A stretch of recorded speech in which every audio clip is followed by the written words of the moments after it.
the crank and it's younger that flow. Don't think so, shut mouth and bet dough. Account overdrawn, you less than zero. Shoes, clothes, cars, pros. I'm the flyest young fella you know. Your girl. Alright now, welcome back to the show. Quaz here. Doug J. Soopa Smith over in the back. So I wanted to bring this topic up and discuss this. So we're all aware of the recent incident with Jemele Hill over at ESPN Sports Center at 6 o'clock, whatever the name of the show is, and her co-host and the SC6, whatever it is, standing up and taking up for her. But the question I have is, do you all think that shows like, or channels like ESPN and other entities have overstepped the boundaries into political discussions? Because what she did was she sent out a tweet talking about the president, and she OD'd on the president for real. She really did OD on the president and jumped out there. Now some people are saying she should have been kicked off, or they should get somebody to film, or she should have been suspended. ESPN hadn't done any of that. But do you think ESPN has gone overboard with their time? But she didn't do that on the network. But you still have a clause that you signed in your morality. Yeah, I mean, morality clause, but maybe they don't think it's immoral what she said. Or I hope she didn't do it on the network. So when the athlete go out and do something when he's not on the field, he's still a part of the team in the NFL. How many athletes are going to get suspended because they call the current president a white supremacist? You don't know. They haven't done it yet. It might happen. A lot of them say it. No. LeBron. You didn't say white supremacist. That's different than saying I don't agree with your politics, or we might need Barack Obama back. So my stance is this, to answer your question. I think they do too much of it, but I don't think... Who is they? That particular channel? Yeah, that particular channel. Name somebody. I can't... So what I'm saying is the topics that they bring up, like you said, doing like the beginning. It's not only the topics, guy. It goes from the attire they wear. When you watch ESPN during the day, if you watch ESPN during the day, any of the shows, all the hosts wearing T-shirts with some sort of statement. A statement on it. That's political. Well, they told your man to close his shirt one day, close his jacket one day. Well, Bomani wore was inappropriate for his job. The Indian shirt? Yes. The Cleveland. What was it? The Cleveland. It said something the white something. It was like a Caucasian. That's inappropriate for his job. I don't want to turn to ESPN and watch your political statement. I want to hear about sports. So I agree with that. But what I was saying is this though. My thing is I think they do it too much to a certain point. You know what I mean? Like I think it's okay to bring awareness, like when it's voting, say, hey, make sure you guys go vote, make sure you do X, Y, Z. And if one of the players in the league or whatever league they covering are doing things political wise, they can cover that. But when they get in all to the whole deep dive and everything else, but I think a lot of them they do it because in the main sports that we watch, football and basketball, it affects the people that play it, African Americans. So I think that's why they really kind of cover it more times. That's my opinion. That don't make it right. So in one of our other segments that's kind of related to this, we talked about leverage. These people feel as though the position that they have, they want to use it. Yeah, and she used it in a position she had and almost lost her job over that. When her political position has nothing to do with what her job is. She's not a political commentator. Her job is to sit there and talk about stats and highlights. But see, my whole thing was, again, it wasn't on the network. It wasn't on the network. It doesn't matter. She represents the network. Yeah, but I guarantee her bio says Jemele Hill of ESPN. If you reverse it and say when the campaign was going on and that videotape came out of Trump 10 years ago saying what he said about the chick he had grabbed, whatever. He wasn't the president then. No. He wasn't the president, but he caught backlash because he was the Republican nominee at the time. He caught backlash and won. What are you talking about? How much backlash could he possibly get? Right or wrong.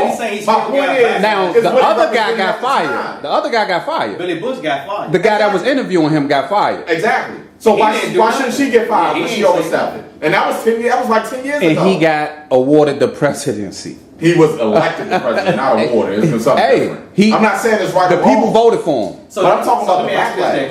Do you think it should be anywhere, like on ESPN or Fox 1? You know, I don't know. I don't think so. You saying it's an escape from all that? Exactly. When I turn to ESPN or if I turn to Fox, I just want to watch sports. If I want to watch news, I'll turn to CNN, Fox. Okay, on that point, so if a player somewhere and he gets a banana peel thrown on him, That's new. A baseball player gets a banana peel thrown on him and a racist slur thrown. It happened to Adam Jones. Okay, they should not speak on that.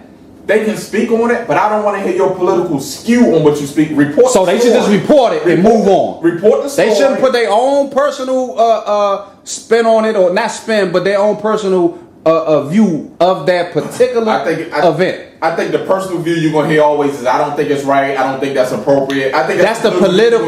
That's the vanilla. That's the vanilla talk on it. And I think that's where it should stop. I don't want to turn to your channel or something other than that discussion and hear your personal. Just to hear random.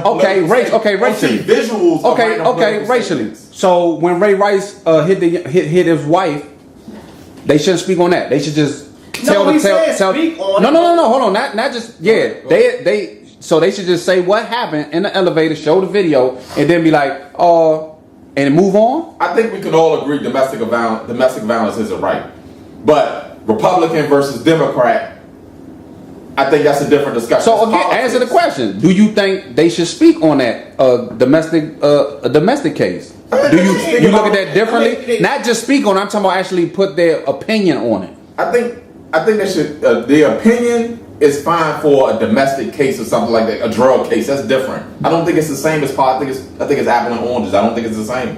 And I also think it depends on their producers, because their producer might say, "Hey, do a little deeper and give your personal experience." Honestly, I don't even think it's producers involved in this stuff anymore. I think the talent runs the show. I don't even think producers have a say anymore. So from the rumors I heard when the Jemele Hill thing came out, they tried to take her off that night's cast. Okay. Off that broadcast, and Michael Smith was like, "No, I refuse to do the show without her." And I think they went to other people to try to fill in for her, and they denied. Well, I think they went to other black people purposely to make sure they had enough. Because if they put another white person on set with them, it's going to look like it's something. Yeah, it's even worse. It's even worse. I think it's a lose-lose for ESPN. Yeah, I like how they stood by her, and he ain't budging. But that wasn't her first time getting in trouble either. So she said slick stuff out of her mouth before being suspended from ESPN. So it's not the first time she's run into something like that with them. But I mean, it's just like anywhere. The talent always gets. But you know what though? I'm more gonna lie to you though. Before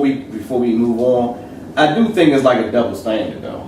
Like, cause Trump can say anything. Not even that. Let me say what I'm about to say. So say if a white commentator would have said something like that about Barack Obama, we'd have had his head for it. You know what I'm saying? So she say this, it's like, but they said it. Can I finish though? But what I'm saying is that she get to say, "Oh, Trump is a white supremacist" or whatever, and then we want her to keep her job. I'm just saying it's a double standard. Because I agree with that. That's what I'm saying. Because even though we might not agree with him and everything like that, you know, he's still the president regardless. I think some of the stuff he did is kind of crazy, but if it was somebody white saying, "Oh, Barack Obama is a black nationalist, he pro-black, he's a Black Panther member," we like he need to be fired and all this other stuff. But yet she say this is like, "Oh, she." But they were saying it though. Well, y'all got. I'm talking about. I never seen about ESPN say that. I'm just saying somebody said on ESPN or Fox F1, whatever that channel is called, it'd have been a whole nother hoopla. Al Sharpton would have been up ESPN altogether. But you heard my side, you heard Quad's side, you heard Soup's side. Let us know your side. Leave a message. Peace. Young fella, you know your girl